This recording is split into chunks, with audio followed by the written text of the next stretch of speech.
Nu skal vi godt nok til at passe på, for afskyelig hun er mest ude, når solen den er gået ned.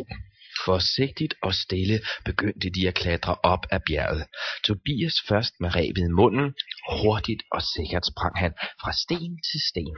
Han fandt også hurtigt et sted, hvor rebet kunne bindes sikkert fast, og vinkede så de andre frem.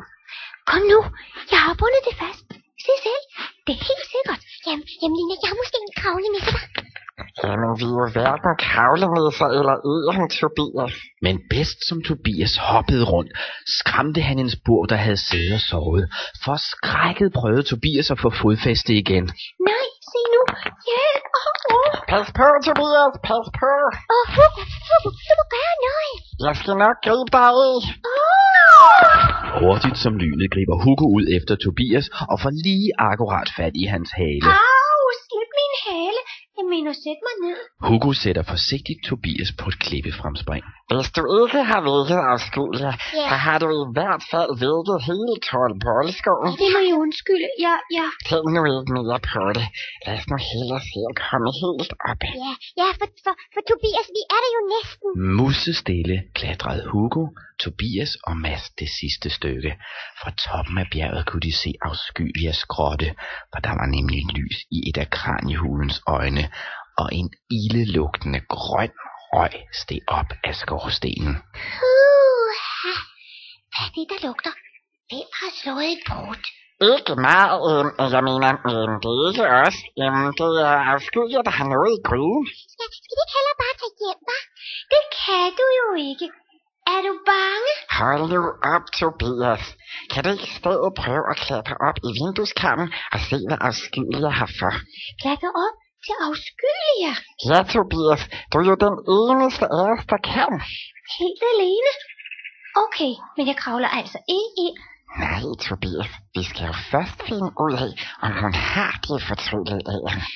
Nå ja, jeg skynder mig. Hurtigt og lydløst kravlede Tobias op i vindueskarmen.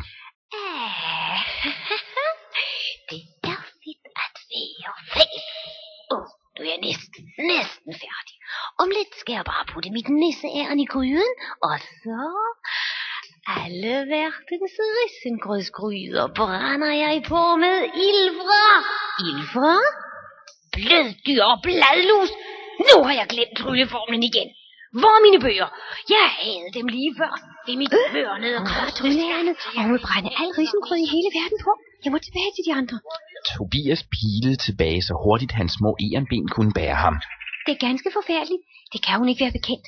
Hvad giver sådan en heks ret til at ødelægge juleaften? Men Tobias, hvad er det, du siger?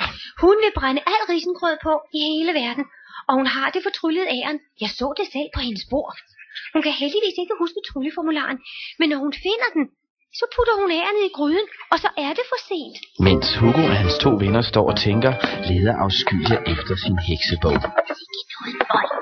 Hvor er min heksebog? Altså, her har jeg lidt. Giftsnor og tussespyt har lugter af trold. Afskyelige er helt blå i hovedet, for hekse hader lugten af trold. Pludselig lyder der en spinkel stemme fra vindueskarmen. Jeg ved godt, hvor din heksebog er. Hvem er det, der snakker? Giv mig min heksebog, hvor boger du at tage. Hvis du ikke giver mig det fortryllede æren, får du aldrig din heksebog tilbage. Ved du, hvem du snakker til? Dit kravl.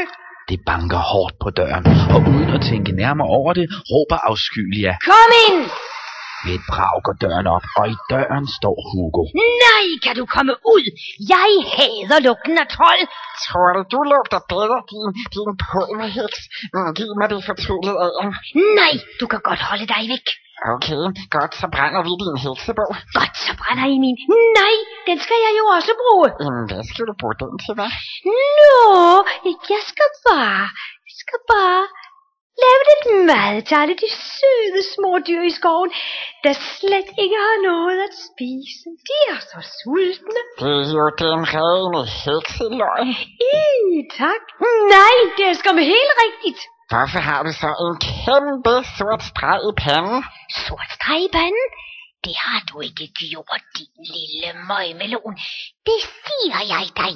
Hvis du har givet mig Afskyelige var nu nærmest grøn i hovedet af raseri, og ikke mindst af lugten af trold. Hun for hen til det store tryllespejl, hun havde hængende på væggen, for at se, om Hugo havde ret. Hurtigt, Hugo, ærerne, det ligger lige der på hylden, lige ved krukken med slangeøjne. Med lynets hast var Hugo henne ved hylden, hvor ærnet lå. Hvor, Tobias? Jeg kan ikke finde det. Ikke der, længere oppe. Jeg har det. Står du ikke der, lad os komme væk. Tobias havde dårligt talt ud, da Afskyelige vendte sig om. Hvad foregår der? Hvor blev han af? Jeg tryller jer til Bloksbjerg. Bløddyr og bladlus, hvor har I gemt jer? Hugo havde gemt sig under Afskyelige spisebord. Han sad musestille og knugede ærnet i sin lille hånd. Det er godt nok farligt, men vi skal nok vise den pulverheks, hvad der sker med dem, der brænder risengrød på, og så med vilje. Afskyelige leder nu alle steder for at finde Hugo. Nu husker hekse ikke særlig godt, og Afskyelige havde helt glemt, at hun selv havde lagt heksebogen lige midt på gulvet. Og nu havde hun så travlt med at finde Hugo, at hun glemte helt at se sig for. Kom nu frem, jeg gør dig ikke noget. Føj!